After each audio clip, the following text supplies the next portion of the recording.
I'm gonna roll the banner first. Something like your Mountain Warriors.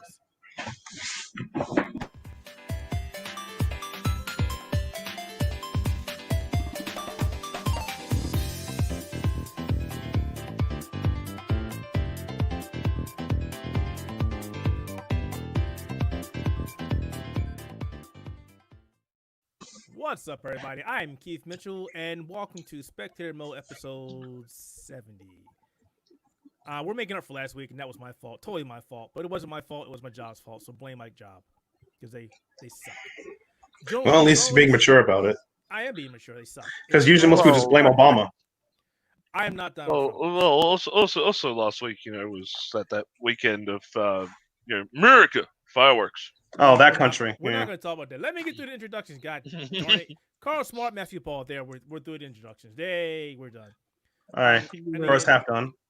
I like my job, but I don't like the bullshit surrounding my job when I'm like, hey, I want to be off. Or, hey, it's after 5, 6 o'clock. Oh, no, we got stuff that needs to get fixed. But I was there for 8 hours. You could have told me that when I was there. Anywho. Could have, but never do. Yeah, could have, but never does.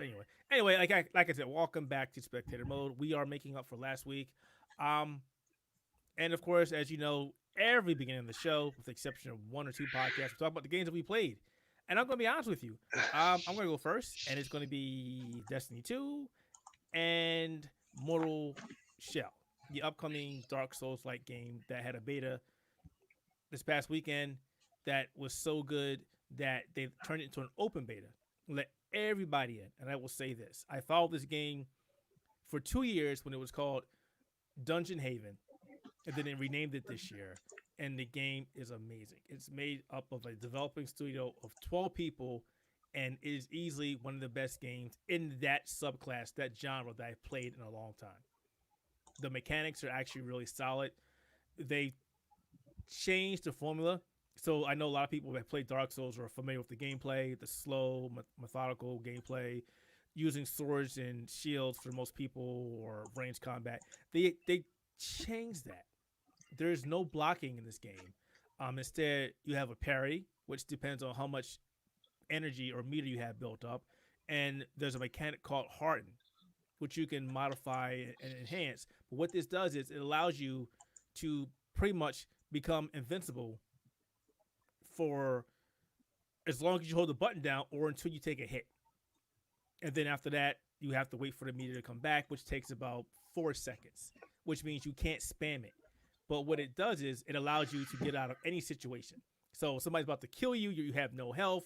Harden, it will take a hit. You're free to move. And it's not just a defensive ability. You can use that when you're fighting. If you know a guy's going to counter you, you can hit your guy with your weapon. Harden, he'll hit you, he'll bounce off you, you can continue your combat.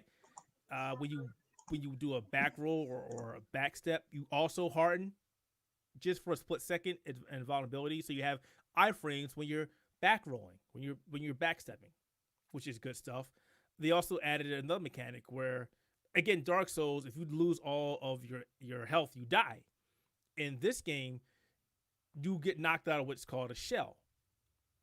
So during the game, you find a bunch of different shells, people that have died, adventurers that have died, and you possess their body. And you fight as them. But if you get knocked out of your shell, it's pretty much do I go back into the shell and get all my life back and continue to fight? Or do you stay out of the shell and try and beat the person that kicked you out of the shell before they kill you? It's an interesting take. We've already seen people do speed runs with the demo without the shell. And I called it. I knew they were going to do that, and they totally did. So this beta, which is still available right now, I don't know how long it's going to be up because they're supposed to kill it on the 10th, has me engrossed. I love it. I cannot wait for this game to come out. And then again, like I said, Destiny 2, because it has its hooks in me, and this season is actually really good. That's all I can say. It's really good. If you haven't played this season yet, Carl, I'm talking to you. I know you had some thoughts about it. You played a little bit of it, confused. I am totally down to play it because I love this season. All right, I'm done. Matt, go for it. Cool. I played some real games. Here we go. Gotta be a hitter. No, you mentioned Destiny, so you weren't playing a real game. You're just playing a never-ending online subscription for free. I play Griftlands. I've done a video on it. Should hopefully be up soon. Did 2 videos of Griftland. It's new modes. I used during the Steam sale. I managed to purchase Castlevania. I'm not Castlevania. Bloodstained: Curse of the Moon and Bloodstained: Ritual Night. Curse of the Moon is really short. I can't. The first one. I don't think it's. I can't believe people paid full retail price for that game. It's not worth it. For $15. That's insane. Hey, That game is. Real quick, guys. Hey, Rob is in the chat. What's up, Rob? I don't think I paid full retail for that. I think I got a review copy. Steam sale review copy, whatever. I don't recommend it. It's a good game, but it's not worth the price. So I'm a little skeptical about the sequel that's out now. I played a lot, like I said, Griftlands. Played a lot of Boarding Quest. I played Skull, the Hero Slayer, just see what it's about. It's a nice, cute version of Dead Cells, but I wouldn't recommend it. I just gave it back to Steam and get my money back. I had to put like 3 hours and 2.5 hours into it, and I was like, nope, this is not fun. Speaking of Dead Cells, I know how you feel about this, but have you considered playing Foregone, even though it's on Epic Game Store? I would not. No, I would get it when it's on Steam, but yes. But if I had to get it and review it as a professional, yes. But as spending my real money on it, no. Fair enough. Get what I'm saying with that, right? You gotta drop the hate, man. It's not hate, it's just logic. Look, if it was given to me and as my job to play it, yes. But if I had to do it of my own free volition, no. If I had to do it out of my job as a necessity, yes. If it was done by if my free will was foregone, I would play it. But my free will is not foregone, therefore I will not do it. Oh God, stop it, Todd. Just stop it. Stop it. Just stop. Anything else? So, I played that. I played some Diablo 3 with my brother recently, and that's about it. I'm also going to spend some time later the weekend to try play some One Step of Eden and hopefully make content for that, shoot it up. So that's my plan. But other than that, this has been just playing a lot of roguelikes and just writing down mechanics, and I have a notebook of mechanics and things that are good or bad about each game I played. So wait a second, is there a game that's coming out this week that you were looking forward to? I know there's a. Yeah, there is. What game is that? Some kind of mecha sword stab. I don't know. I don't know. Oh, I'm not talking about that one. I'm not talking about Panzer Paladin 2. I'm not talking about that. I know you're waiting on that. Yeah. You didn't play it yet? I'm surprised at you. Curse of the Moon 2. No, I did not. I said I'm waiting for it. It's something I'm looking for. It's like I said, I'm skeptical because the first game was so short, even with multiple endings. I crushed in like one night, and I'm like, short. It was short, but it was enjoyable. I think this one's gonna be good. I even forgot it came out because I was so busy, but it came out yesterday, so yeah, I'm actually gonna pick it up. I'm skeptical. Like I said, I'm skeptical because the first game was such like $15 for a game you beat in less than like 5 hours. That's a little bit asking, you know. They put a lot more into this one, though. Hopefully, I'll look up. Characters play as now as well. So So I'll look it up. I'll decide. But other than that, I got a bunch of other things on my list to do. And I heard, in a week or two from now, there'll be an update for Griftlands. The final character Smith will be playable, so that'll be fun. So that's my thing. But yeah, luckily I've just been crushing out roguelikes and some more games. Yeah. Oh, and apparently Phantasy Star Online 2, their 4th of July weekend event's over, and I just crushed like 6 to 10 levels in there, so that was pretty fun. Are you enjoying that game? When the game is working and downloaded correctly on my laptop, yes. When it's not, I'm in pain because there's situations where it doesn't update properly and tweaker. It's how to put this. The game was not designed to be on this app, and that's the best way to describe it. It's how it works is like to me, but the game is fun. I love it and enjoy it. So that's about it. Getting it up and running is pretty much the hard part. It's like taking your cow to market and your cow is dragging its feet. So I still understand how they released that game and that status that I know. And the people who played it, they made their own tweaker systems. They made so many ways to circumvent it. It's just madness. Then that's again, for those who know, I've been waiting for this game forever. But the game came over in North America, I have no interest in playing the game because this is a mistake. Yeah, this game should have been in a better form considering it's been 10 plus years now. Yeah. No wait, 10 plus what? 2012, so 8 plus years. Yeah. So yeah. What about you, Carl? I know you got some big news, so lay it on us. Let's go. I have actually been playing video games this week, surprisingly enough. Um, as per usual, I'm still going through Resident Evil 6, though I am playing it a lot slower than I have been. Currently I've currently completed Leon and Chris's full campaigns. I'm now on Jake's campaign. I think I'm only about 2 chapters in on that, and then I've still got Ada to go before I finish that one. I also reconnected with a friend of mine, YouTuber by the name of TJ Omega, who's a good friend of mine, also a big Transformers fan. We have a habit of playing Borderlands together. So finally got Borderlands 3 up and running on my, now older PC. And we played that for a while and had quite a bit of fun. I managed to actually sequence break the game within 2 missions. Is it worth playing yet? It is. If you enjoy Borderlands, it is. No. If you enjoy Borderlands, yes, it is. Just be prepared to have to do a bit of fiddling, especially with NVIDIA cards, to get it up and running. No thanks. It's nothing to do with the game itself. I think there's something with the NVIDIA drivers, but then again, I haven't tested it which is what I've been spending most of my last couple of days on, which is my new PC build. He got a new PC. I got me a new PC. It's a long time coming.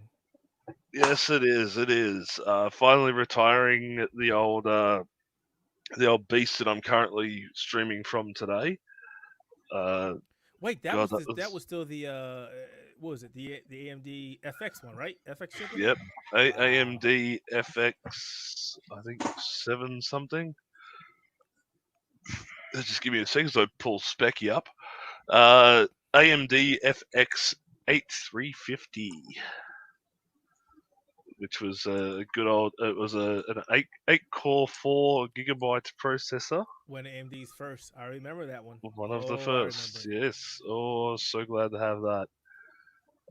With a good old MSI 970 gaming board, and an AMD Radeon R9 390. Just think about all the cool stuff you can do now. You'll be able to play games and stream games and record games at the same time. You may not even buy a PlayStation 5 now. Or was that part of the plan? Bullshit. I'll still buying a PS5. I might not buy an Xbox Series X. No, you're not buying it. We've talked about this. You're not getting it just yet. Yeah. But yeah. So my new PC. I had to make a few sacrifices on the specs that Keith and I had been sitting here for months. So you did change it after you went through it again, the last second? I had to change it based upon availability of product. Yeah, COVID has screwed us all over. And you already had a hard time because of where you are. Yeah, exactly it. So instead of getting the Ryzen R5 3600X, which is what we originally wanted, I had to go with just the standard 3600. That's fine for the Ryzen, which is fine. I mean, honestly, the X was for overclocking, and you could still overclock the 3600. Just not as much as that one, and even still, you really don't need it. To be honest. Yeah, well, that's it. It's not like I'm not an overclocker anyway, so I don't really want to push any of it. Instead of getting the MSI X570 Gaming Edge with Wi-Fi for the motherboard, unfortunately, those things might as well be made out of fucking gold because they are sold out everywhere in the country. B450s, the 550s, the 470X, and I got the B450. Well, I'm sorry, the X570s. All of them. All the boards are hard to find. All of them. The 550s are unicorns. Yeah, pretty much. So I end up getting the B450 MSI gaming motherboard, which is still a good motherboard in itself. Nice and easy. The assembly is really good. Still, I ended up going with 32 gig of RAM instead of 64 because I don't know. I can 64 always is go. I overkill. can. You really do. I mean, you really don't need 64. I mean, you can have it. No. It's great, but unless you're doing high end video editing, and even still, or what we're looking for, graphic design, you don't need 64 gigs of memory. Yeah. You really don't. Matt's getting bored in the bottom there, hearing all this I TikTok. know. No, just computer stuff. I'm actually trying to adjust my camera. Like, oh my god, I can only see my head. What is up with that? Like, that was computer talk. Yeah. Yeah. So other bits and pieces for those who are interested. I did get a Thermaltake PowerMaster 750 watt power supply modular because modular. It's they're the best way to go. They are. Oh, definitely. They're a pain. I'll tell you what, it's a pain in the ass I had to set up. I'll get to that in a minute. For those wondering, hard drives, I got myself a Western Digital M2 drive.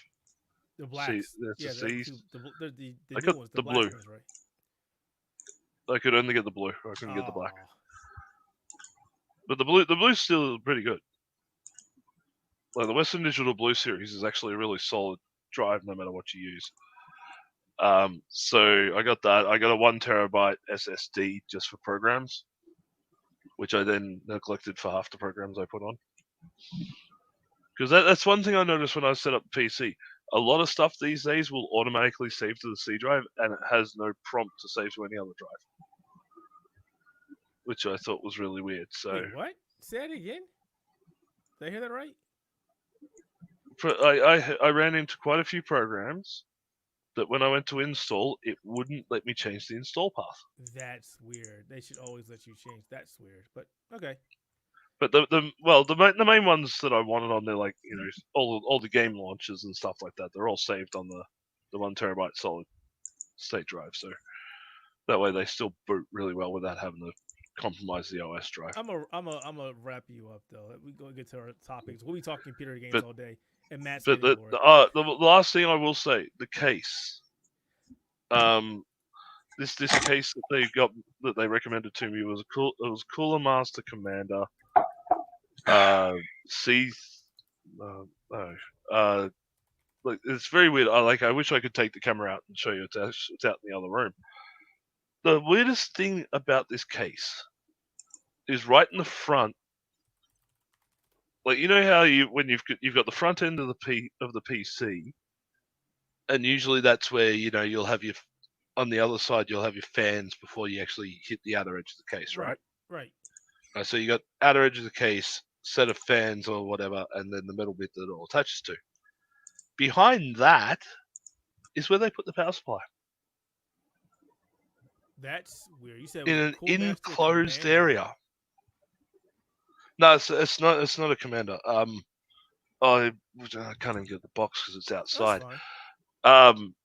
But this case, like the place having the power supply at the front of the PC with an external cord that runs around the back side of where you got your cables all on the one side to the power plug at the bottom of the unit. Now you have me intrigued. That sounds interesting. Yeah, you gotta tell me what that is when we wrap up. That's weird.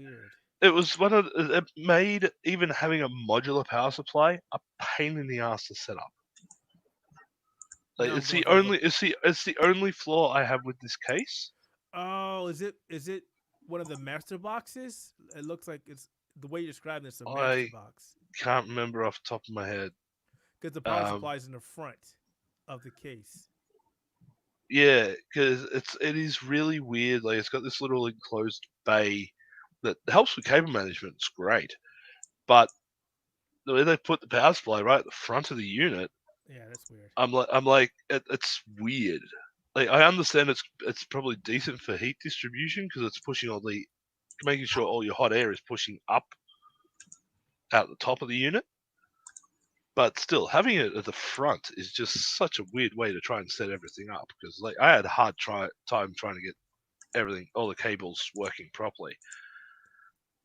But Oh. yeah, like it was an interesting thing to build. I will be streaming off it as of next week. I'm just doing the last of the transfers of the data off this one Are before you still I sticking to wipe him. Twitch?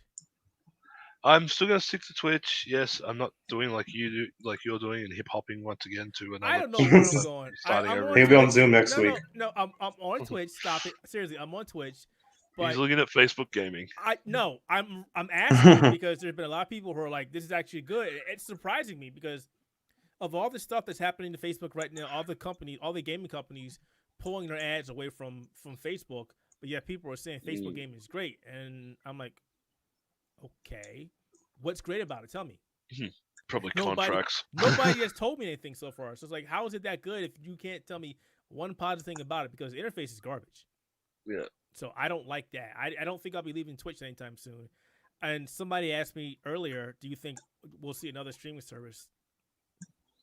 Nope. YouTube, Twitch, and Facebook.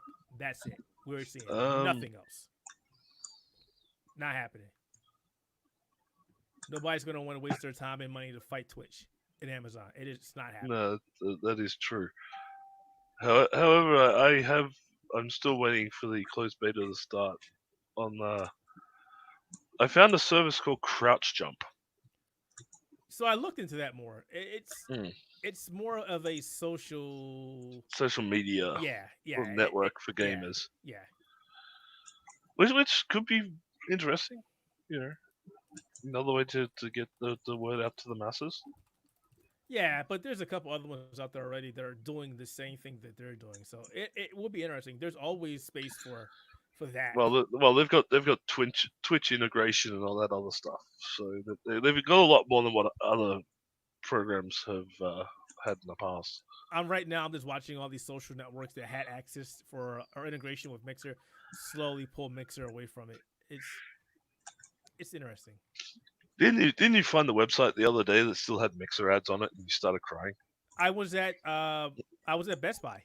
That's right. That's right. Best Buy's got the ad for Mixer because you can't play games at Best Buy anymore. They got rid of all the kiosks, but they still have this TV that shows ads and stuff, and Mixer keeps popping up, and I'm like, you gotta fix that. You gotta fix that. That shit is You gotta gone. fix Get rid of that. it. They don't know yet. They don't know. But I will also say this, just sort of to wrap up this sort of what we've been playing and doing during the week. Never ever let yourself go on places like eBay at like 4 o'clock in the morning while you're That's the sleeping best deprived time and to have go, money. man. That's the best time to go. Oh no, I didn't just go on eBay. I jumped on. I picked up some Dragon Ball Super card sleeves with Broly on them, just because. So what's wrong with that? And oh no, here comes the bit that I'm like, I tracked down and bought a Mighty Morphin Power Ranger Legacy Dragon Dagger. Okay, again, what's wrong with that? How much did it That's- cost? Surprisingly enough, $250 Australian. That's including shipping. Okay, so that's your problem. It was too expensive for you. No, that's below retail. So where's the negative part? Where's the I negative? spent $250 when I was asleep. What the fuck? It was pretty good. So win-win in my situation, in my case. Yeah, but still, it's like, yeah. But then I continue going on. I've jumped on the custom lightsaber. Oh, okay, yeah. There's the rabbit hole right there. That's Yeah. don't do that. I found a brand specifically, which they're quite cheap, but they're good quality. So I ended up buying a lightsaber on there, and then see, yes, there's your and then I went and bought 4 sets of D&D dice, even though I don't play D&D. Okay, so you just said you started off small and then you got bigger. So how much was the lightsaber? Surprisingly enough, I ended up picking the cheapest lightsaber, which was $90 American. Okay, so that was what, 190, 200 for you? 121. That's not bad. But You yeah, gotta send me it's that link, 'cause I've always wanted a custom lightsaber. Yeah, I only jumped on it because stupid me decides I watch TikTok videos You did and say that the other day. the missus and I will lay there in bed of an evening watching TikTok videos for about 4 or 5 hours. And even though we're laying in the same bed, we're still messaging each other videos all night. And I just happened to see one where this girl from Australia had bought one of their lightsabers, and it was like a pretty basic silver hilt with a purple blade. Can I stop you for a second and just say that the fact that you and your girlfriend or fiance are texting each other in the same bed is adorable. That is stuff that teenagers still do. And I'm not lying. It sounds like something my wife would do, but I would look at her and go, "Stop it." No, because it's like we send we find like the funny videos or like she loves the weather, like random lightning strikes hitting close to where someone's filming and stuff like that. So we'll send those type of videos back and forth. She sends me all the cute puppy dogs and is like, I want a puppy. I'm like, we can't do one. We're in a rental house. Wait until we buy a house, then we can go get a puppy. She wants a husky. Eventually, you guys will get one. Eventually. But seriously, though, let's get on to this gaming news. Matt's going, shut up and talk about stuff that I want to talk about. I'm more cool. Matt, fighting game community, go. Yeah, we'll start off EVO. EVO, go for it. EVO's number 1. Oh, EVO dead. Wait. Oh, okay. It's finally canceled. Thank God. Wait, timestamps. Come in. It's finally EVO's finally canceled. 26:30, Keith. I got it. Yeah. So EVO's finally canceled. Greatest thing ever happened. Seriously, you really? I mean, I know you're a cold-hearted son of a bitch, but really, the fact that a lot of people were counting on that for their fight money, you're happy about that too? My fight money. You just said it. I'm a cold-hearted son of a bitch. Damn it, man! Fucking Balrog's up in this piece. What? Exactly. No fight money. This is fantastic. EVO being canceled, sponsorships leaving. Greatest thing ever happened. Greatest because now there'll be an actual spot for people who do the right thing to be noticed and do tournaments such as Combo Breaker, UFC, NEC, hell, even CEO. I'm not a fan of Jabali, but hell, maybe he could get some bigger. Well, slightly bigger. Did you say Main Six is also doing one for their game from them? Yeah, they're running their own tournament for the game. Yeah, I heard about that. Yeah, good for them. I wish them the best. Hell, I mean, even Skullgirls have survived their, accusation of Mike Z being a creepo. So, anything's possible. Skullgirls is still going down. More shit from Mike Z is coming out. I don't know. I just find it interesting that he dug his own grave. That's the best way to describe it. Anyway, that's that. But EVO being gone, honestly, it's a big deal. But at the same time, as you have to see, there were times before EVO be serious. People went to the locals to get the best tournaments, the best people. We get Japanese players. It doesn't matter. It is what it is.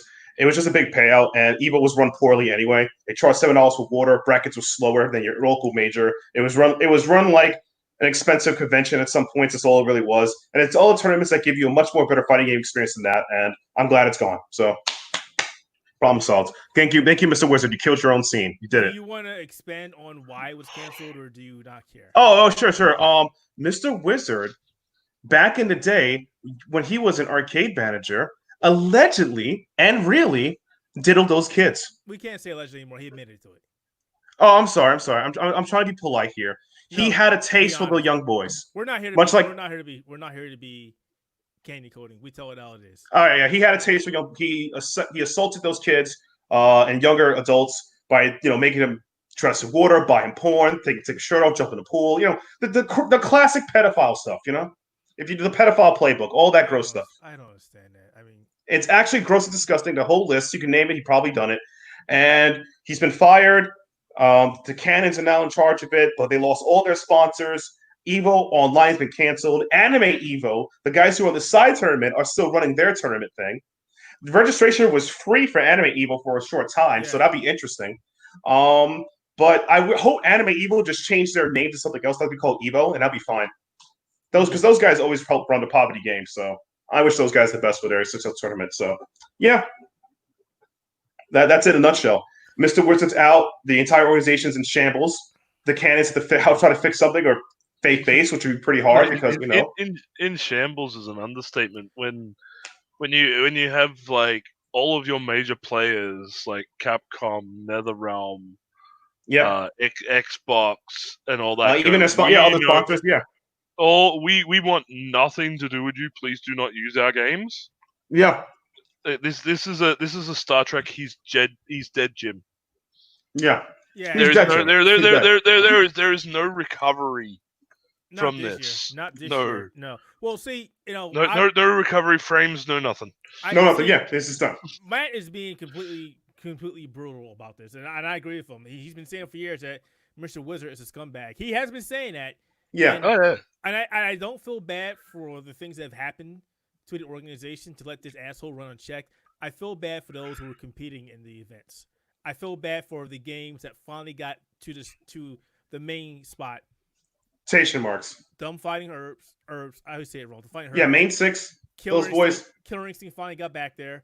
Gone. Got back in like 6 years. Jesus Christ. Gone. Yeah. And the only reason why they were in because they had good net code, which is insulting.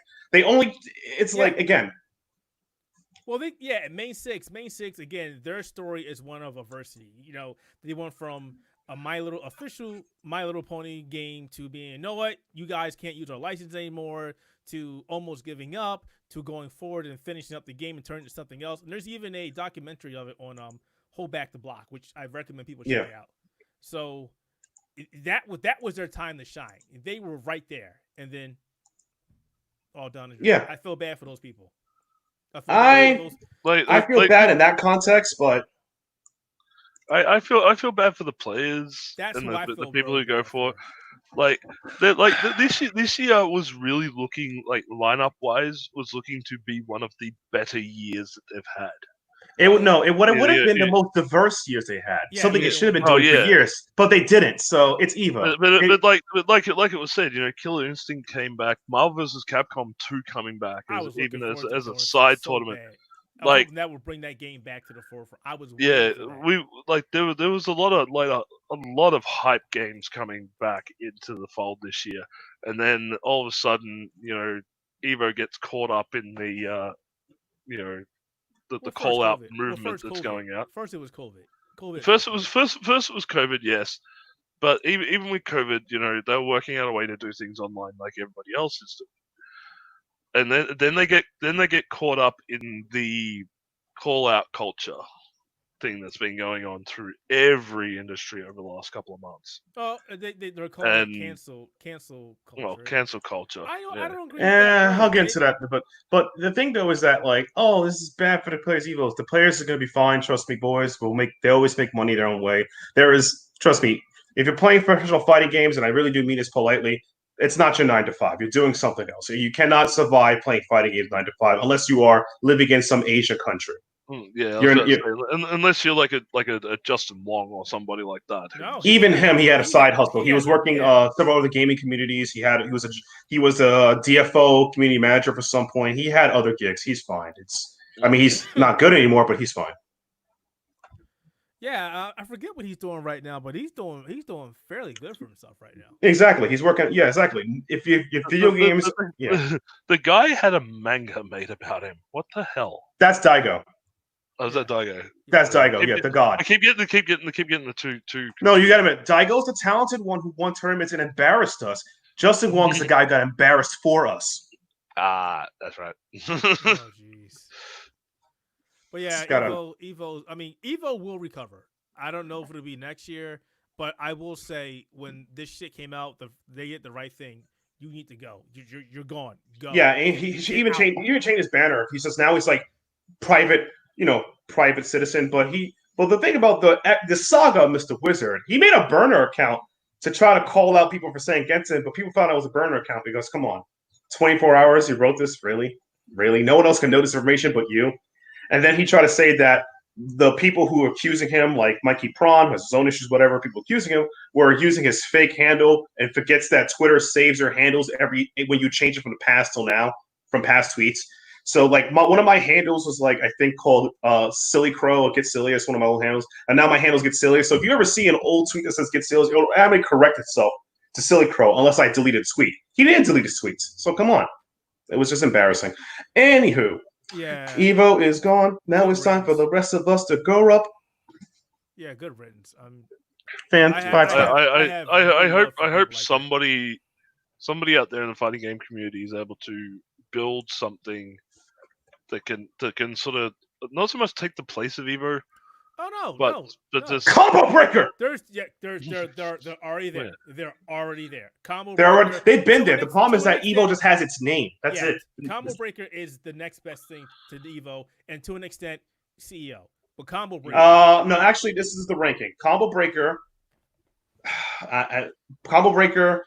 Northeast Championships. Yeah. SummerSlam. Summer Jam. SummerSlam is WWE. I don't get sued. Just say Big E tournaments. Just say No, because some of his Big E tournaments aren't that good. I heard Winter Brawl's gotten better, but he moved Yeah. it, so I'll let it slide. Just NEC, just that one particularly, because that's the start of every tournament season. Then you may give Chibali a chance. Because CEO is CEO, it's okay, but it's CEO. Like you've been to one CEO, okay, it's like Disneyland. Well, this is the thing though. Like I'm sort of inclined to just politely disagree. CEO has been gaining traction, and I think a lot of it has to do with the interaction with like Kenny Omega, the Young Bucks. Yeah. The clout. He got the clout. We get it. He got the clout, and that's why they're getting more and more attention. Yeah. Yeah, but going back to what you said again, the Summer Jams, the NEC, yes, and those are a lot of Big E stuff. But yes, Combo Breaker. I could even put Civil War from the North Carolina boys. That's actually, I heard that's pretty good too. If you win that tournament, you get a real sword. You get a real Civil War sword. I'm not joking. They will give you a real sword, so you can want to get revenge. If EVO never came back, I mean, anything. This is probably going to come out the wrong way, and it's not the way I mean it to come out. But with all the stuff that's happening to EVO, this is Combo Breaker's time to shine. They were always overshadowed by EVO. They do everything right. The organization at Combo Breaker is top notch. It is a great ran tournament. If EVO never comes back, there's no problem. I hate to see it because it's been around for a long time, but Combo Breaker is the next best thing. Yeah. And Rick, the guy who runs it, Hado, he's always been a solid guy. He's awesome. He's always been solid. I mean, the man gives children free entry. Mr. Wizard charges those kids. Just saying. Mr. Wizard will make you charge you. Plus, it started off as a Killer Instinct tournament. Yeah. Actually, if you technically speaking, it was the Ultimate Fighting Game tournament before that, but sure, okay. So there's EVO. So bye, EVO. We'll see what happens to you next year. If COVID happens, keeps kicking our asses, we won't hear anything about EVO for like 2022. We'll have to wait and see what happens. But yeah, there's the breaks. Let me just, I hate to keep pausing this here, but timestamp. So 37:38. We're going to go talk about Devolver Digital's recent live stream. I know you were catching up on it, Carl. I don't think you watched it at all, Matt. No, I was busy with other things, but tell me about the great marketing of my favorite cup publisher. Okay, so every year, or for the last couple years, Devolver Digital has put on some really interesting live streams. And this year was yet another cringeworthy live stream. Cringeworthy. But they basically were spoofing on the fact that, they're all ready for E3. E3 is going to be amazing this year. And, hey, there's no E3. So you have to watch it. I really can't explain it. Cringeworthy is the best way I can say what it was. But they did come out with some solid games. A lot of games we already knew about. Shadow Warrior 3, which was teased last week. They gave us some more gameplay. A bit short, but they showed us some gameplay. It looks good. If you played the first one, if you like the second one, and I don't have a problem with the second Shadow Warrior, but I wasn't a fan of the procedural generated maps. I wanted them to go back to the first game, which is what they seems like they're going to do. You're going to be excited for this game. It looks amazing. Looks like they upgraded the game engine. Don't let me talk about myself there, Carl. You stuff too. I just find it interesting you like Shadow Warrior, but you don't like how the company markets themselves with their fake infomercials talking about you and how you can help them make the game, say they have a Patreon. I think it's. I agree that their presentation is either they do too insanely over the top. Yes. Yeah. Or they're trying too hard to make jokes where there are no jokes. Yeah. their marketing is very out there, crazy. Like they just took a lot of meth and decided to record some videos. And like this year, they spoofed RoboCop, and it's like this is exactly what they do. This stuff right here, Yeah. this is exactly what they do. Mm-hmm. But at the end of the day, if you take the marketing out of the equation, the games that they've put up or at least announced are quite decent. This lineup is solid. It's probably one of the better lineups I've seen since the PS5 launch. Yeah, like I'm actually interested in Fall Guys Ultimate Knockout, which is that thing that looks like, for anyone who knows Japanese TV, the old Takeshi's Castle or MXC when they did the terrible translations. Where you're running around like an obstacle course, or you're having to run through a specific wall to get through a maze and stuff like that. If this thing is purely multiplayer and you have like 100 people doing it at once, it's going to be hilarious and fun. Carrion, which is where you play as the big red blob of things in a space station eating people and shit. That looks more interesting than when I originally saw it. Like, I've seen video of it previously, but to see this new trailer for it made me sort of go, okay, I could jump on that. I checked that out at PAX. It wasn't my jam. It just, I don't know. It's weird. It's too weird for you. It's not Dark Soulsy enough. Well, yes. It's not Dark Souls. What is this game? It's just the fact that you're playing as this imprisoned blob that breaks loose in this facility, and just I don't know. It's a very different concept to what we're used to. We're so used to having to avoid the big monster that's broken out and is affecting the space station, not play as the big monster that's broken out and affecting the station. It's like a reverse horror game. Is what it is. Yeah, like the roles are reversed, and it's like, huh? I don't get this. Which is good. I like those type of games. Now I'm liking the fact that we're going in that direction. We're actually thinking about flipping the usual paradigm on its head. It's good. They showed off another new Serious Sam 4 trailer. Yeah, more of the same. Yeah, more Sam because they own that. I don't know why we get more Sam, but I guess so. It's not bad. The game engine for Serious Sam 4 it looks to be promising. I talked about that a couple weeks ago. And it looks nice and smooth and crisp and everything else, but like, it's still a cartoony shooter. They said they can put thousands of enemies on the screen at the same time, so I'm looking forward to that. Thousands. They've been saying that since the Nintendo 64. I want to see that. I want to see it. I want to see thousands of enemies without having to use a PC. And then there was the big. Then there's their big one that they announced that you can play right now free on Steam. No. There's one more. There was a game called Oya OLI. Yeah, skip that. Oh wow. Yeah. Okay. So it's an adventure game about a guy who's shipwrecked on this island, and he has sounds like Legend of Zelda to me. He has a harpoon. There wasn't really much about it. There's no release date. It's currently being worked on. It's coming out for the PC and Switch. Most of these games were coming out for PC and or Switch. It wasn't. There wasn't really much about it. They just showed it, and I'm glad they showed it. But at the same time, I was like, I don't know anything about this game. But alluding to what Carl was about to say, and I'm gonna let him say it. Let me just say this. No, you can say it. You sure? You got the hype. All right. So what they did is at the end of this live stream, they talked about an experience like no other. They made a game called Devolverland Expo, which basically recreates the experience of going to E3, but adds killer robots and lets you walk around a virtualized environment, looking for weapons and checking out game booths of the games they showed during their live stream. And it's an interesting concept because it's something that nobody has thought about doing before. And it plays pretty well. I played it for about an hour. I'm going to play it some more after we're done this, just so I can beat it. And it also has some really easy achievements on Steam.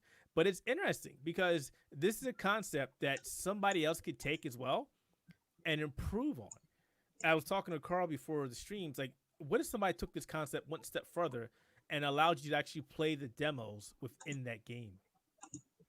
Or made that a VR experience? that is an amazing marketing idea. That It's again, I'm it, surprised no one's done. it looks absolutely brilliant. I haven't had a chance to play it.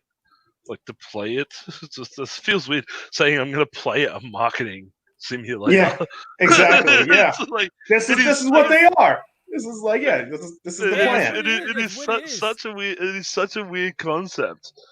But It is so weird, but it's like, and again, the gameplay mechanics are well done. This is also done by but it's like, Flying Wall Hawk, the same people did Shadow. yeah, So yeah, but it's like it's weird because it's like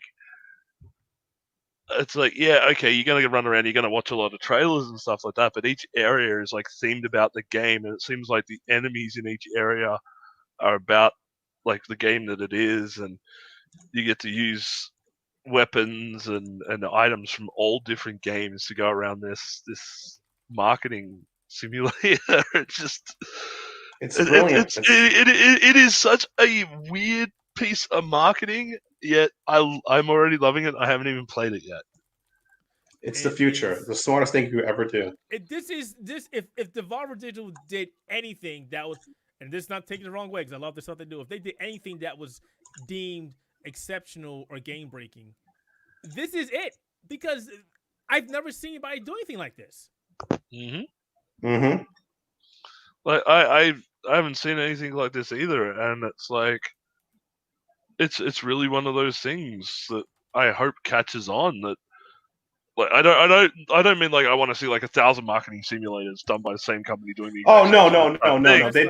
They would drag it into the ground. But yeah, the fact, I want to see a parodic level of this. I want to see like somebody, you think you're playing a game, but it's actually sponsorship or something. Hey, you need, is it? Oh, we got like, what's the sponsorship I see too much nowadays? Oh, you're running around playing Serious Sam. Out of nowhere, you see a Manscaped 2.0 on the floor. You pick up Manscaped 2.0 on the floor, you literally win the game.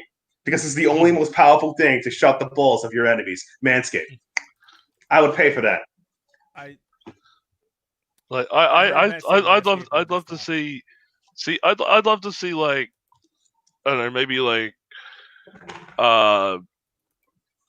say like Nintendo does something like that, but it's a Mario themed. Where you're playing as Mario and you're going around and you see all these different games and you're interacting with the games or something like that. They did that in a demo before. That was like a demo real game, but that's a different story. Yeah, but that's it. Like that's how we want. That's what Keith was saying before. It's like take it and evolve it that one step further, where you're not just watching videos, you're actually getting a chance to play demos that you'd usually do on the show floor. You want the online equivalent of E3. This is how you do it. Yeah, exactly. That's exactly what I want. It's awesome. I might be fanboying, but I love this idea. It makes a lot of sense. It really does. It does. It's the future. Oh yeah. Well, I hope it's the future. That's awesome. Okay, so that was it. I do recommend people check out the actual live stream just to see how. Maybe I'm wrong. Maybe it's not cringeworthy, but no, I'm totally not wrong. It really is. Watching a Devolver Digital show is like literally watching somebody. It's almost like watching what's his name? Tommy Wiseau on crack. Yeah, I can see that. Yeah, yeah. Or Tim Burton on crack. I mean, he's kind of, never mind. Anyway, yeah. Exactly. But it's those real out there ideas and sketches and stuff like that. But then once you take away all the sketches and all the jokes and everything, you're left with a good announcement of a pretty solid lineup of games. Yes, exactly. It was a very short show. It shows you exactly what you wanted to see, and it maybe gave you a couple laughs or made you facepalm a lot. But again, it was entertaining. It was like entertaining in the Street Fighter movie kind of way. Yes. You want to go out there? You don't think you're going to come out with me? So, thank you, Jean-Claude Van Damme. It's worth a watch. Definitely check it out. It was only a Tuesday. It was only a Tuesday. And also, again, kudos to Devolver Digital for putting on that show, even though, it takes a lot of balls to do what they did. And again, the lineup was actually solid. So I enjoyed it. That really did. Mm. All right. Yeah. Gonna take a look at that 4950. So there's been a lot of talk in the game industry right now, or not the game industry, but the fans of gaming about upcoming games, especially digital games, actually may be costing more than what they are right now. For AAA games and for majority of most games that aren't considered indie, you pay anywhere from $49 to $59. So basically $50, $60. And now with the next generation of games coming, publishers are talking about, hey, we might be raising up the prices to $70 or maybe above. So the talk is now that people had expected these games to become a lot more expensive over the past couple of years because of inflation and whatnot. But I don't really agree with that. And that's just me. And I hope you guys have your own opinions about this. And the reason why I say this, especially for digital, there was talk in the past that digital games were going to be less expensive because they were cutting out a lot of stuff. There was no boxes, there was no manuals, there was no shipping, and they didn't have to pay the middleman, which is the retailers. It was directly from the publisher to the platform to you, and that's it. And they were supposed to be cheaper. Well, we never saw that, and all we got in return was games with more microtransactions and them taking more money from us. Now they're talking about raising the prices of these digital games. I don't understand if they're getting a higher share of the profit. Why? That's you actually beat me to it. So I was looking at this article. I mean, it's just constant. You are actually correct. It is the higher share profit margin. On average, certain digital stores only the lowest I've seen certain digital gives 30%. Some stores give up to 60 or 40. But yeah, they're trying to average how much money they can. Yeah, that is actually the argument. So they're being greedy. They want more. They're getting more, but they want more. Yes, to fill out whoever the top big wig is. And at the same time, again, you're adding in these games with these microtransactions. So on top of you potentially charging $70 for these games, you're getting more because you're adding in superfluous stuff that we may or may not need. We don't need it. If it's microtransactions, you don't need it. So yes. It's interesting to see where this is going, how this is actually going to shape out. I mean, is it just certain companies just testing the water to see if people will actually pay the money, or will they say, no, we're not going to pay you for this and leave the game there? Or is this something that we need to actually be worried about? Because even right now, we are in the middle of, or can we say we're in a recession right now? Or very yes, close to being one? In America, we're technically feeling recession-like levels. We're near it, but it's people are in denial because it has it. People think recession, depression affect bigwigs, but physically, the middle class in this country are in a recession-like situation. So, do you think that this is something that should happen, or is this something that we should be worried about? I definitely think we're worried. We should be worried. Should be 100% worried about it from a financial standpoint because the charge of entertainment, because they're trying to circumvent the processing charge of I would say the storefront or whatever system they use to charge it because everyone knows that some people try to make their own storefront. It's expensive. It just doesn't work. It's like EA Origin. I mean, I'm not trying to crap on it, but it's like as a storefront, it doesn't make as much waves as other things do.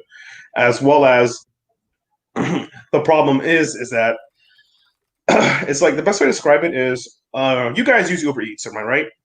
Say again? You guys use Uber Eats, correct? No. Nope. How about Seamless? Grubhub? I don't use DoorDash. any of them. You know why I don't use them? And it probably goes into what you're saying. I don't see any reason to pay. Okay, say I want to order a hamburger. Yeah. $10. And then I got to pay the service another $8 to get it to me. So at the end of Yeah, the day, about 15-20%. Yeah. So I pay $18 for a hamburger. Plus delivery fee. Yeah, I'm not doing that. Not doing it.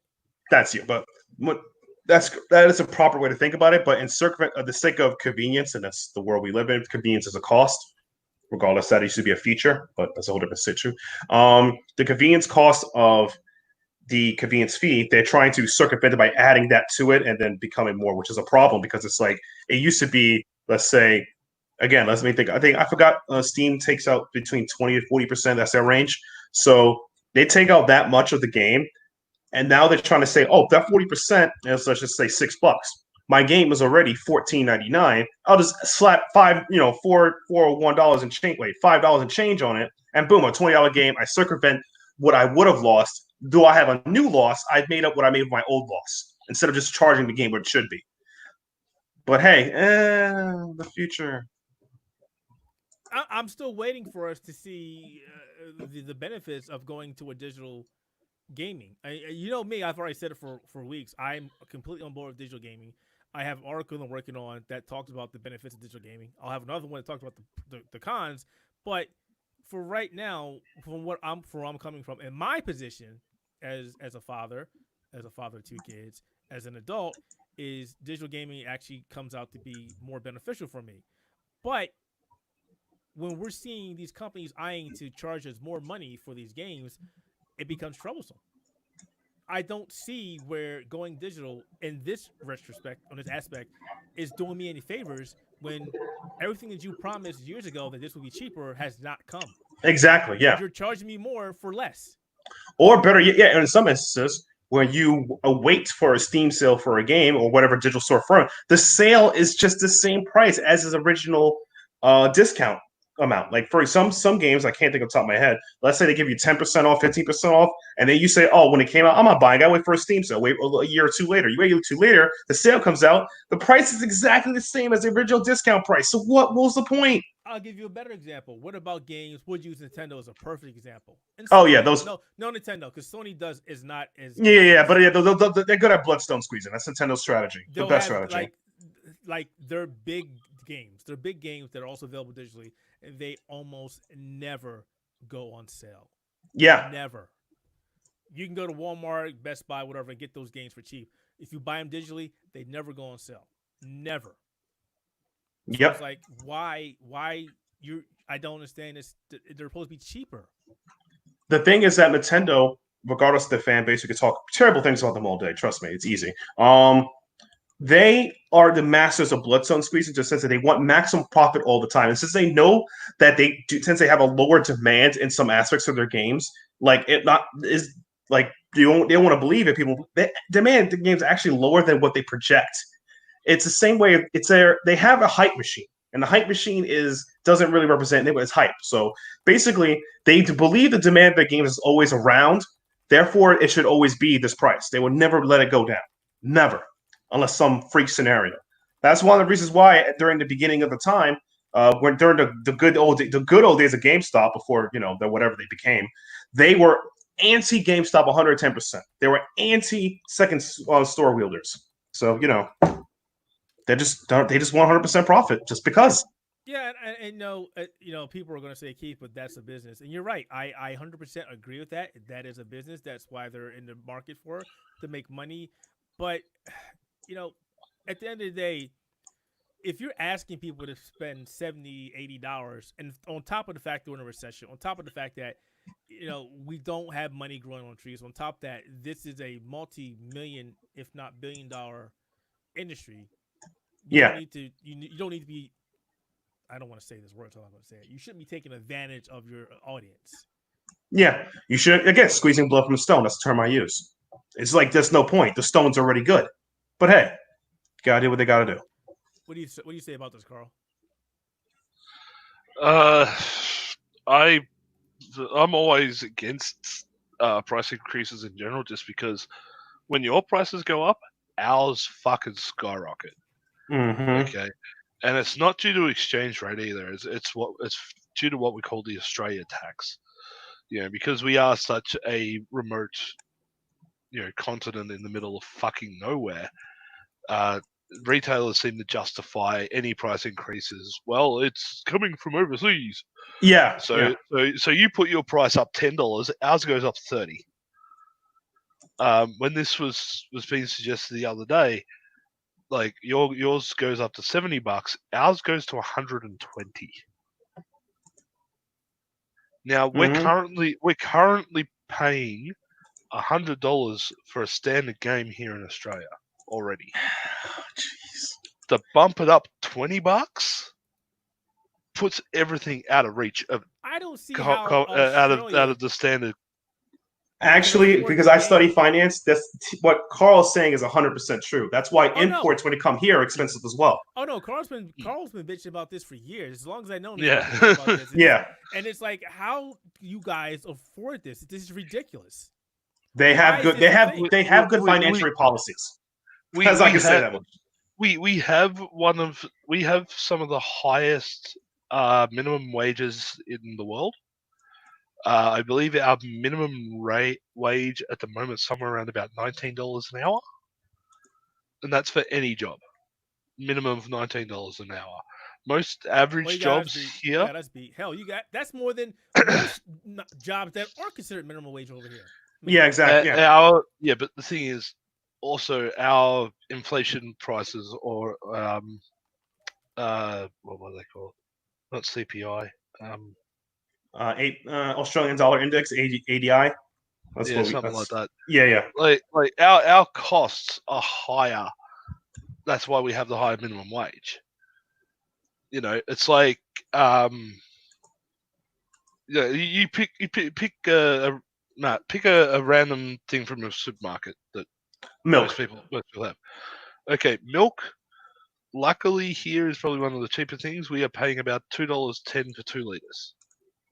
Let's see, a gallon. I'm paying around between 3 to 4 for a gallon. Yeah, I'm paying like $3.30 for a gallon. Yeah, so that's why $3.34. Yeah, 3 to 4 a gallon. Yeah. But like if we're buying electronics, we're buying it at 2 to 3 times the normal price. The PlayStation 4 when it launched here was $700, whereas you guys got that lovely $399 price. Games are on average about $100 just for the standard. Special editions can run anywhere up to $300. Yeah. So when the companies start going, hey, we were thinking about increasing the prices to pay because games development's more expensive, rah rah rah. I can't even imagine what you guys. I start going, well, there's a lot more games I can't afford. As for the whole digital thing, believe me, I would absolutely love for games on digital, like if they're brought out digitally, to reflect a digital style price point. Like, Steam is a great example where the games are actually cheaper because they're purely digital. However, Australia likes to screw itself over. We have anti-competition laws in place that state purely that for things like electronics, video games, movies, DVDs, etc., what you charge online has to reflect what is recommended retail at standard stores. So instead of going, here's a $100 game in GameStop or EB Games, I'll just jump on the PlayStation Store and pick it up for $70. Right. No, it has to release at $100 on the PlayStation Store. We cannot have anything like that here. So saying that digital can become cheaper would go against their anti-competition laws, and it will be forced to put the price point back up to full retail, regardless of digital. Much bullshit. That is. Believe me, I would I don't like on a personal level, right? Take all the financial shit out of it. I don't mind the idea of game price increases if it's helping the developer. It never does. That's the thing though. It never does. It always goes back to the publisher. If it was helping the developer, no problems. Increase the price. I'll pay $120 for a game if it's helping. If a majority of the money is going back to the developer. Now, because they're the guys who bear the brunt. Yes. Of the financial burden of making and creating a game. Now, for those who watch this video later or listen to the show on audio later and are wondering why I say that the publisher or the developers don't get anything, because when the contracts are created, when the deals are created, the developers are paid up front. This is what you're going to get. That's it. Unless there's some kind of incentive or some kind of kickback based on how much this game sells, how many copies the game sell, they make the money and they call it a day. The publishers are the one who make the money once that deal is signed. So the developers, unless they have some kind of backroom deal or again some kind of incentives or kickbacks based on X amount of games sold, they see nothing else after that. Mm-hmm. But the thing is, publishers don't tell you that. They don't want you to know that. You might think, oh, hell, I don't mind paying $100 for this game. It's going to help my favorite developer. No, No, it doesn't. It the does not help them. the best way to describe it is the publisher is the parent company, and the developers are contractors they pay to make the thing, or the contract comes to them to get the project complete. That's about it. And once they pay them for their fees is over, see you guys. That's why some publishers become their own developers, or vice versa, like Raw Fury or Way Forward, etc. They make their own games Mm-hmm. majority of the time, and it's under their house, so they pay for all the costs. All the costs are theirs. But that's a whole different gaming economy thing later. Yeah, that's what you guys need to know. And for those companies, and you can find out which companies they are, like Matt just mentioned. There's a couple other ones out there. I don't mind giving those companies more money because that's how they stay afloat. I know when WayForward puts out a game, unless it's a licensed game, they're the ones putting it out. Right. And I don't So mind. That's I don't think there is anybody out there who would disagree with that idea. If a majority of the money is going back to the developer, a lot of people would be more than happy to pay extra because it's helping the industry grow and to keep the right people in check. But the problem is a lot of it goes to the publisher, which are the guys that are just sitting there going, "Hey, okay, here's the game from the developer. We're just going to do this off the retail." Yeah. So and that's why I'm against the game price hike if it's going in that direction. So I'm pretty sure that means and all I of us believe me, here I are believe me, against I this. would absolutely love to see digital become a lower price point than retail. Yeah, I've been waiting on this for ever since they were like, we're going to make digital gaming less expensive and make it more appealing, and it doesn't until you get something like Sony doing, like, at the moment. I don't know if it's the same over there, but at the moment Sony's doing their in the beginning of financial year sale. So that's the end of financial year. So they've cut a whole heap of games up to 70% off. oh, we had Yeah. The Golden Week. Those, they do. Yeah, we had that. And unless the company does that, and by that time, the majority of people have already bought these games anyway. Yeah. Which is why I sit there and I'm like, I go through them like, I've got a majority of this shit. I don't need it. And it's like, by that point, I'd already bought the game full retail anyway. Exactly. So. But that's how they get you. That's Exactly it.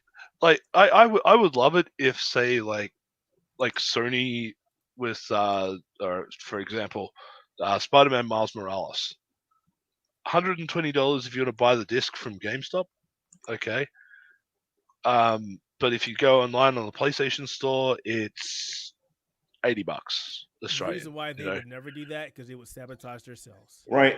It was that, and in the case of Australia, because anti-competition, because a lot of countries that have that mentality are afraid of their domesticated markets being destroyed. Like us, we don't have proper competition laws, so our local competition can be destroyed by anything. Anything and anyone can come and just wreck your crap.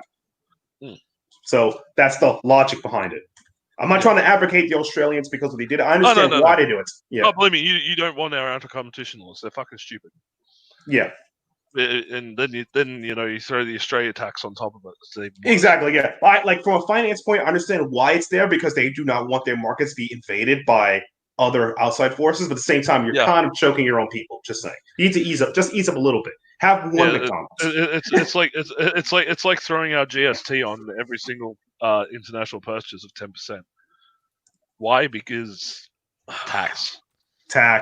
Yeah, so unfortunately, I mean, outside of the anti-competition laws and other various regulations that screw you over, it doesn't cut into the fact that the reason why these games are potentially going up is because publishers want a bigger piece of the cut. Right. And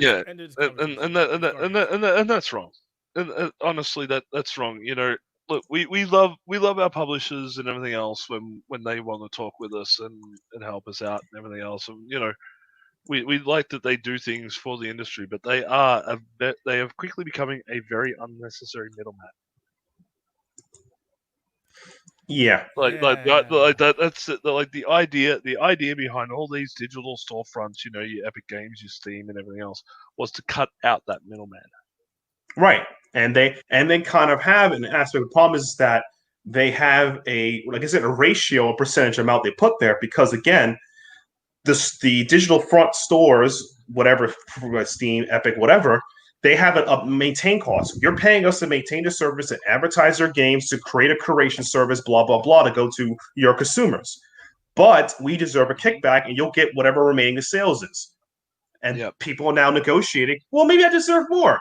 Well, I could do it myself. And some people tried doing it themselves, but it was not as successful. So it is what it is. I'm not a fan of it myself. Trust me. No. I want more Steam. Like I love Steam Sims, but none of us here are fans of this. So that's why we just wanted to talk about that, and we'll have to wait and see what happens. But I don't see this coming out favorably in our favor. Not at all. Not at all. Yeah, anytime soon it would be. Yeah. No, right. it's definitely gonna hurt the players more than anybody else. It is. All right. Well, let's shift to something that's somewhat more positive, but yet not as positive. Probably not positive. That Positivity. Being Ubisoft and the leak of Far Cry 6. So I'm gonna leave most of this up to Carl because he's followed Far Cry and he's perhaps the biggest Far Cry player in here. The last Far Cry I played was 3. None. I don't play Far Cry. It's not my jam. Wait, I'll take it back. Blood Dragon. I played that as well. I don't even know what a Far Cry is. So like right now, trust me, it's not my jam. That's not a full blown Far Cry game. Wait, is that the '80s one? Yeah. Where you like go? Yeah. Yeah, Okay. that was fun. It was like an acid trip. It was fun though. I sort of date back a little bit. I go back to the Far Cry 2.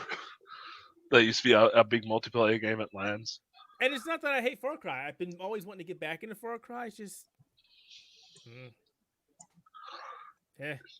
but it just isn't for me. It's just not my jam. Like I look at it, it just doesn't do it for me.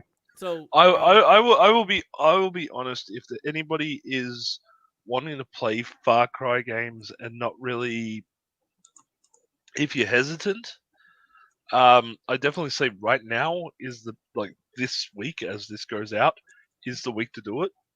A couple they are on sale. PlayStation Store. PlayStation Store. Like obviously you want to play them on PC, because shooters belong Master Race. We don't say that anymore. We don't say that. We're trying to get PC enlightened race. PC like if you, to be honest, you can get the series not pretty cheap through the Uplay store. Actually, I don't know about that. I would say look at CD Key or something. I'm looking at the prices right now. Even CD Keys. Far Cry 5 is still $60. $60. Oh, big money. Wow. But yeah, now you got the loss. I would say like if you again like PlayStation Store, okay, I know console, but no, I don't say that. I don't say that. It's currently cheap.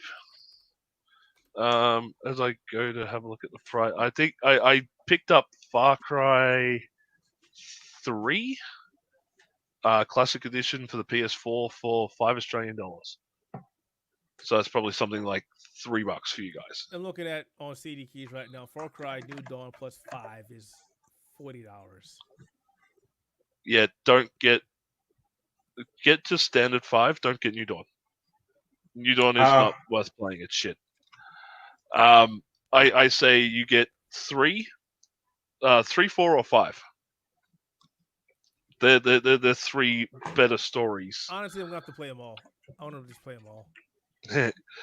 3 is really, really good. It's considered like the pinnacle by a lot.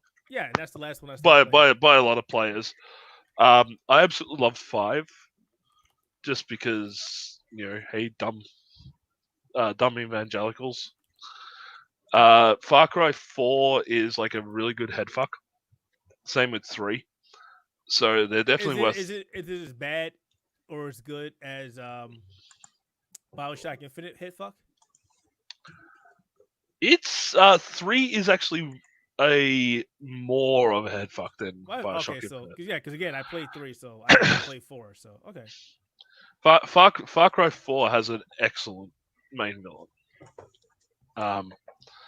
But yeah, so that but for those who sort of didn't catch the rounds this week, through one of the PlayStation stores, I believe it was possibly either the Korean or the Chinese it was store, the Hong Kong store. They accidentally published the pre-order page. Well, accidentally published the pre-order page for Far Cry 6, confirming now. Instead of turning around and going, "Oh no, that was just a placeholder. That was a, we're not really going for that yet." They turned around and said, "Yep, it's a thing. We're not going to deny it. We are bringing it out. We are officially going to announce it at the Uplay event or whatever it is that's coming up." Ubisoft Forward, which is tomorrow. Yeah, so that they're going to announce officially then exactly what's going on. But they put out sort of a quick, like 15-second teaser of the main villain smoking a cigar to make him look evil. There's not really much information about the game. Of course, we'll find out more about it tomorrow. But hey, I'm happy for another Far Cry game. If they make the story as good as they did 5, I'll probably grab it day one. Because Far Cry 5, I had such a great experience with. Because the best thing about the Far Cry games is that you approach them in any way you see fit. If you want to load up on heavy weapons and just run into the middle of a camp and destroy a whole heap of guys, I like can do that kind of gameplay. Let me do that. Oh no! My favorite is, and I was surprised by the physics of it, the bow and arrow. Oh, can I stop you? Can I say, whenever there's a game with a bow and arrow, that is my favorite weapon. Because of how they do Far Cry 5, you pick up bow and arrow very early in the game, and it has the proper, like you know how with like games like PUBG, how you got the bullet drop. You have the arrow arc.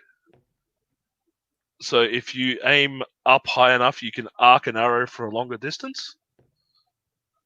And when you're trying to take out strongholds stealthily from a forest with a bow, it's great to get those headshots. I think the last game that I played that had really good bow and arrow physics was Horizon? No, Tomb Raider. Shadow of Tomb Raider. I haven't played that one, but then again, they just put that out. I think that was on PlayStation Plus this month. Yeah, 20-year anniversary. Yeah, but yeah, so Far Cry 6 is going to be a thing. We'll find out more tomorrow, so we'll probably be talking about it next week when we recap. Depending on what tomorrow is, we could just live stream it or talk about it afterwards. I think it's on at like 5 o'clock in the morning for me, Keith. I ain't getting that early. Yeah, I don't do that early. If it's something like 2 o'clock in the morning, I can stay up for it, but I ain't getting up at 5 o'clock again. Somebody in chat is asking, what are we talking about? We are now talking about the Far Cry 6 leak. Yeah. So far, yeah. So unfortunately, it looks like just from this brief, like couple of screenshots and that we have, it's possibly that this might be coming across as something to do with Cuba. Like the last one was rural America. This one. So this one could be Cuba, could be God knows what. So it tells us the capital C, and I'm going to pronounce it wrong. Yara. I'm probably definitely saying it wrong. So let me see something. Let's see if this actually is an actual city. Let's take a look, and we can tell where it's from.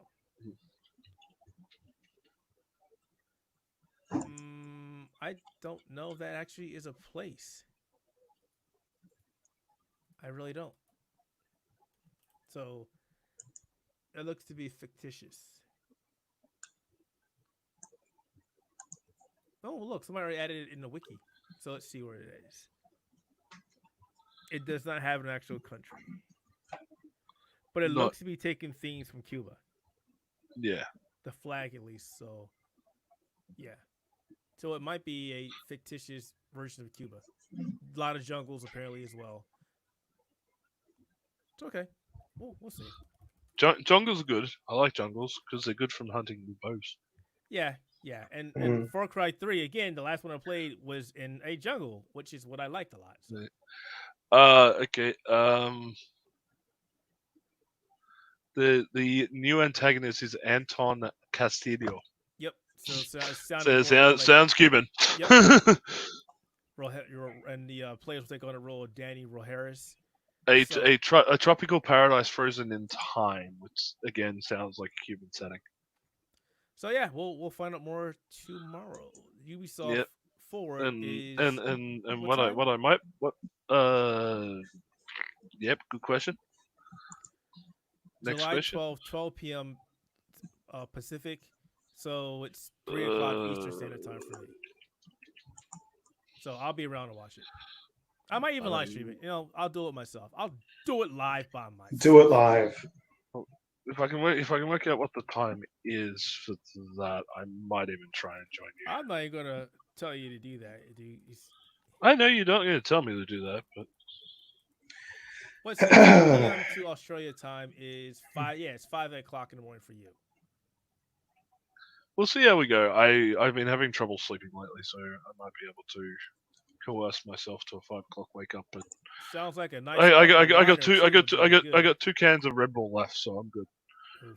Bang is what you need. Bang or rain. I recommend. We don't actually have those here. I've been seeing them. I've been is seeing that? Bang advertised a lot. I'm sorry. I'm ignorant. What is Bang? Bang is an Other energy than drink. during the 300% 300 caffeine. 300 milligrams of caffeine. It's one of the Holy stronger shit. ones out there. Like Quake is at 240. I'm a low caffeine energy drink, but I recently had some rain, but I don't drink it in one sitting. It takes me 2 or 3 days to finish the rain. It's pretty powerful stuff. Potent, very good. There's a drink called Rain.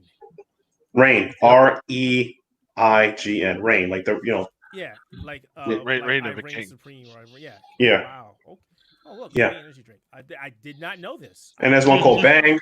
Bang is apparently preferred more by athletes and. I've seen this before. I actually saw this at PAX. People were drinking. I do not recommend Monster because Monster's some of them mostly use sugar and Monster's not. I've heard some horror stories about Monster. So I don't recommend Monster. I also don't recommend an energy drink on the poor end, C4. It actually can melt your brain. I don't recommend that. It's called C4. Why would I want to drink it? That sounds. It's also stuff that use a protein. He's gonna blow me up. Exactly. It does like shock your brain. It's not good. I don't recommend C4. But as an energy drink connoisseur, because I never sleep, because I'll never sleep again. That's me. Yeah. I'm gonna do all the things we're doing. Everybody sleeps once in their life. Not me. Not during tax season. Trust me. I learned my proper how much sleep I actually need before I die. So I'm good. All right. Getting back to this Ubisoft. Ubisoft. So yeah, what they're saying is get ready for an E3 style showcase with plenty of exclusive game news, exciting reveals, and much more. The question is going to be, how much energy are they going to have going to the show, knowing the fact that Ubisoft is going through a bit of a scandal right now? Mm-hmm. It'll all be pre-recorded. Probably. For those who don't know, Ubisoft has been rocked by a number of prominent personnel, sexual assault allegations from the bottom to the very top with management. Mm-hmm. The CEO even resigned today. Yeah, it is everywhere. It is everywhere. I mean, it's like if you guys haven't seen before, it just reminds you of Riot a couple of years ago. It's almost the same problem. It's culture, blah blah blah. It is like I'm expecting either a major change in the I would say management cycle or a whole thing to save their butts. Or are they gonna do what Riot did and just pay those people off and hope for the best, or kick them out? I don't see it getting better. No, there is no happy ending for this. Because I mean, even look at Riot. Riot was like, we're going to do everything from the bottom to the top to fix everything, and things came out again this year. Hey, they're still doing the same stuff. Yeah. So, yep. The Ubisoft Canadian CEO resigned amidst harassment claims made against him. Yep. and 3 more company executives for stepping down as well. It's shit's bad. Shit's not good. So we'll see. It's never the people you want to get fired. I mean, why can't we just fire Bobby Kotick and just fix Blizzard? That's just my dream. But whatever. Right? You know, as much as he's a slime ball, at least he's that we know of. He's an honest slime ball. Time to use that He's an investigator. honest slime ball. He's an honest slime ball, which is Yeah. Is that really a thing? An honest slime ball? right It now is. it There is, is. Yeah. apparently. Right now It it is. is, unfortunately. Oh, good God. Yeah. So I think we're just gonna wrap it up from here. And then there's something else you guys want to speak on before we get out of here. No, I'm gooder. What you gonna go play after we're done? Other than Fighting EX Slayer. You're playing that? It might be. They might have a tournament for it soon. It might be an anime EVO, so I might want to try it out. I don't know. Fighting EX Slayer. Huh. Okay. It has rollback. So No, it does. It does. It's not a bad game. I just thought the scene for that died. it kind of is. It's very smart because the people who play that game are upset because the best EX game of Street Fighter EX2 Alpha is 2 and the early ones because they have this mechanic known as the Excel mechanic where you can do custom combos. That mechanic is nowhere in this game. So this game is very, very basic. It's nothing. It performs well. It's a very bare bones game, and some people are just upset about that for other reason. They expected more from it, but it gave you the basics. It's still fun for what it is, but compared to their older titles, I want to do a custom combo and play rap music in the background and kill you. All right, it's literally the plan. All right, Okay. Carl. What about you, bud? I have to go and work on my my PC a little bit more, and then I'm going to hopefully be able to sit down and play Devolverland. That You seems to be definitely the check that. plan. What was that one Plan game for the day. One game you wanted to play on your PC, but you couldn't because it kept. Not That was working. Borderlands 3. Wasn't there something else other than that? Oh God, it could have been anything. I can't remember off the top of my head. Well, I'm glad that you finally have a PC that you can play all the games that you want to play. Well, fingers crossed. I should be able to after spending nearly $3,000 on the goddamn thing. I would make a recommendation that once you finish getting it all set up, you download a copy of Veeam. I'll send you links to make a backup of your stuff. So if it ever dies, you can get yourself back up quickly instead of wasting hours again. No, it sounds good. Veeam, VEEAM. There's a Windows version you download. You install your machine. It'll back it up to a drive or a network location. I recommend backing it up to like an OneDrive or something, and it makes a USB flash drive. So if you need to restore your machine, you put the flash drive in. You say my stuff is on OneDrive. You put your username, password, where it is. It pulls it down. It redoes your machine. Bada boom, bada bang, done. Okay. Bada boom, bada bing. Good stuff. I've got the website going now, and a free trial. How much? Well, no, get the Windows one because Veeam is a cloud backup product. Mm-hmm. But if you go to products and then there's one called Veeam Agent for Microsoft Windows, free. Get that one. Ah, there it is. Yep, just get that one.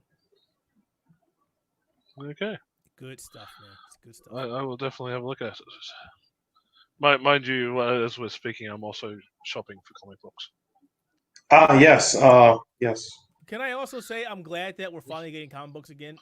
When COVID, Yeah. I'm glad for it, with the exception of DC. I mean, I have a rant on my latest new episode coming out later this week on why Dan Didio's an idiot, and people didn't want to believe me.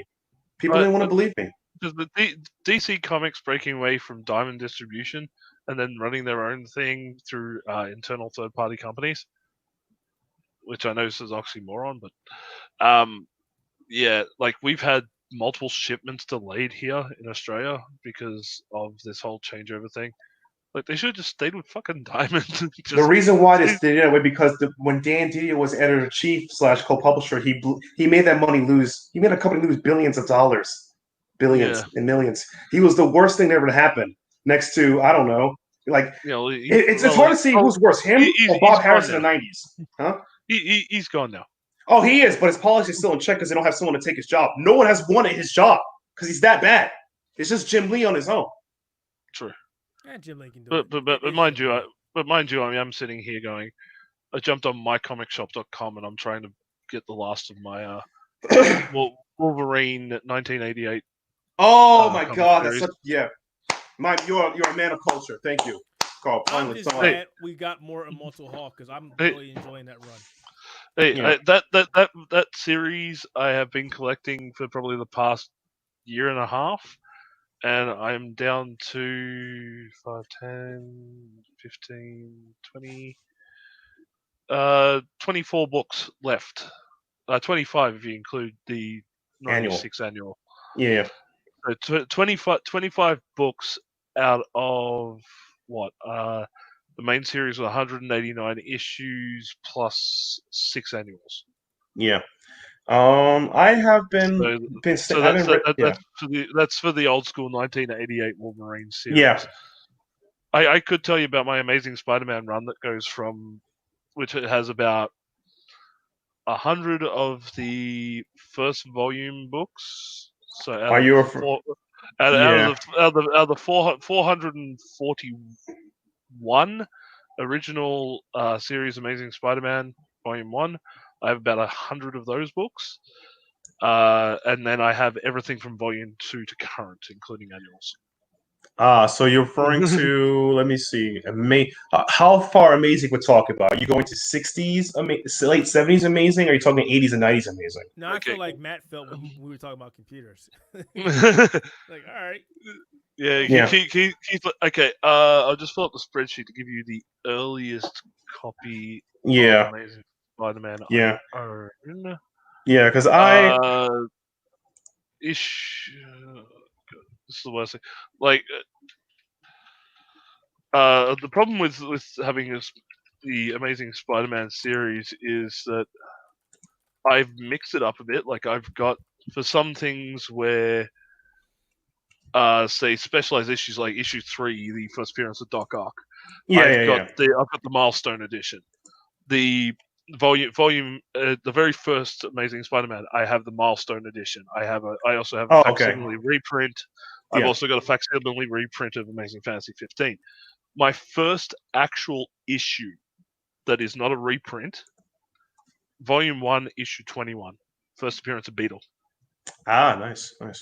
And I've got like a whole heap of like major keys, like I've got like issue 300, first appearance of Venom, first appearance of Carnage. I've got I've got some Todd. Okay, not just look Todd. Okay, Todd. Eric got Todd. Okay, this is how I know him. Yeah. So like it's like I've got 21, 26, 39, 52. Like that's some of the earliest issues I have, dating all the way back there. But then after that, with volume 2, where they locked it off. At 442, I have every single issue. Oh yeah. So all right. So you went through a lot of the bad times. What is your take of the Dan Slott run? Are you happy with the current Nick Spencer? Or you like now? The current run that I'm. I haven't really been enjoying much of Amazing Spider-Man since the after 700. So after so you look. They did the Doc Ock switch.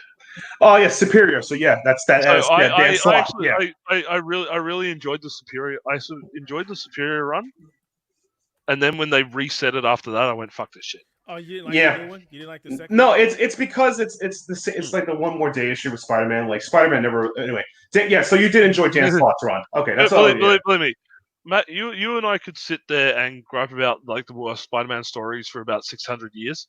Yeah, which we probably should do one day. Worst Spider-Man stories and Scotch. Okay, let me just ask you real quick. What is your number one worst Spider-Man story? Worst arc? Worst arc? Oh boy. Worst arc, I can tell you right now, is the Brand New Day One More Day arc. I knew that's up there. That is the universal truth. Yeah, that's like facts. That's up there. Yeah, like when you go out of your way to destroy 30+ years of history Continuity. of continuity of Spider-Man stories to make them not exist. So you can have free space. Why? Because somebody broke fucking not Jay, not Straczynski, the other bloke. Who was the editor at the time, Matt? That's his face. Joe Quesada. He's the guy who did it. Quesada. Yeah, Joe Quesada was having a bit of heartbreak because whatever woman he had at the time, or he had a divorce or something. So he took it out on Spider-Man, and got Straczynski in trouble for writing the goddamn thing. Which I met the bloke and I said, I don't blame you for Brand New Day, and he almost gave me a hug. No, the worst part about that story is that this is the truth that people talk about Marvel. I knew behind the scenes I've done business with. People know that Quesada's a Yes fan, and he still ended up getting fired anyway from his job for doing it. So exactly. It's just like, how you did the worst story you could think of, got another guy buried, and you still got buried. Yep. You helped no one. But yeah, like I was a big fan. I'm a fan of anything that evolves a character. So you're into by the time Daredevil. Frank Miller's Daredevil. I've never been a Daredevil fan, to be honest. Oh man, God, I'm a Daredevil nut. But like with Spider-Man, I've seen him as the up until the point of one Brand New Day and everything else, he was a character that was actually starting to evolve. Yes. He went from being this nerdy high school teenager who got bitten by a radioactive spider can do Spider-Man. He went on to be a college student, which presented its own set of challenges to the character, and he had to try and overcome that. In the end, he didn't. He failed up. Then he started becoming an adult. He got married. There was a possibility of kids, and he was starting to sort of build his own life and become his own person. Yeah. Not this kid that was dragged down by the burden of his uncle's death. No. And then they finally had the guts to pull the trigger on getting rid of Aunt May. And really giving him a chance to grow once again and start building his family, becoming a family man. And then go, no, sorry, we're going to cut that off. We're going to get rid of his Trust me. It's the same thing for Daredevil. When Charles Soule's run, they explained why he lost his memory every got fist because of, man, I understand that pain. Yeah, my take with the Spider-Man thing is like people got upset about Aunt May the same way Gwen Stacy did, but Quesada convinced everybody we have to fix this. While everyone was okay with Gwen Stacy being dead.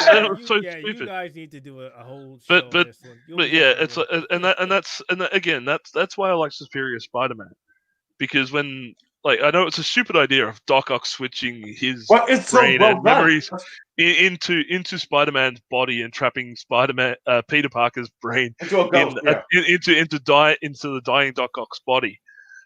But what Doc Ock did as Peter Parker, went out, got Peter Parker his doctorate, and actually, he became a teacher, and he got his own company. You gave him his own company. He basically became the Bill Gates of of the Marvel universe. With his own. He was richer than Tony Stark. That was godlike. Yeah. He became better than Tony Stark. And then when they had them switch back, it was like, oh, we have to reset him back to being this loser journalist, the schmuck. And I hate when the character goes through so much progression, and it's not just, and this isn't just I'm talking comic books here, but I see this a lot in video games as well, and a lot in TV shows and everything else. I hate things where you start out and you evolve this character over time, and then when you get to the next part, that character is just slapped back down again. No, it's the same thing. Like before I go, it's like the perfect example is just like marriage and romance and movie shows and TV. Like the moment a guy can get every relationship issue, they want to get married, they won't let him get married and have kids the next step. It's like that's just a bad thing. That always pisses me off. I've been watching Buffy the Vampire Slayer with the fiance. Yeah, and we noticed this big thing. Like you spend the first three seasons with Buffy in high school, She Yeah. gets stronger. She gets more confident, more intelligent, understanding of how to deal with vampires, demons, etc., etc. When season 4 rolls around and she comes into college, all that got wiped away. Yeah, exactly. Yeah. She went back down to 0 again and had to rebuild. I hate when they do that. All right, guys. And again, we're gonna it happens in continue video. this And again, outside of the happens in show. video games as well. Video games. You want a good example? You want your controversial example? I like this. This is fun. Controversy. The Last of Us 2. We're done. Well, all right, cool, everybody. Tip, roll. I'm out of here. Out of All here. right. All right, guys. Ba-da-ba-ba-da-ba. Talk to you next week. Take it easy. All right. Bye. All right.